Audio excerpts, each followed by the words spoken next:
પાલેજ નવી નગરી સ્થિત મદ્રસા મોહદ્દીસે આઝમ મિશન ખાતે 80મા સ્વાતંત્ર્ય દિવસની શાનદાર ઉજવણી કરાઈ। પાલેજ પોલીસ મથકના પોલીસ સબ ઇન્સ્પેક્ટરના હસ્તે ધ્વજવંદન કરવામાં આવ્યું હતું।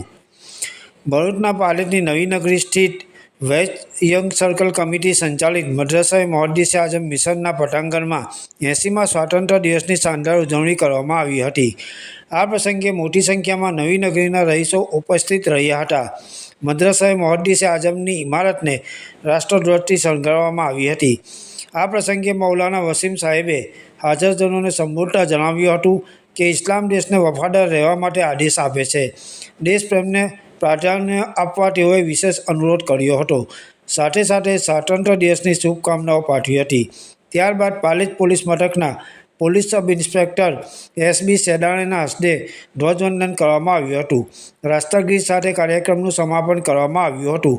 ત્યારબાદ કાર્યક્રમમાં ઉપસ્થિતોને લાડુનું વિતરણ કરવામાં આવ્યું હતું। આ પ્રસંગે ગ્રામ પંચાયતના કાર્યકારી સરપંચ શબ્બીર પઠાણ સહિત પાલેજ પોલીસ મથકના પોલીસ કર્મીઓ તેમજ નવી નગરીના રહીશો ઉપસ્થિત રહ્યા હતા। સમગ્ર કાર્યક્રમને ફેઝ યંગ સર્કલ કમિટીના યુવાનોએ ખૂબ સારી જહેમત ઉઠાવી સફળ બનાવ્યો હતો। પાલેજ ટાઈમ્સ, ભરૂચ।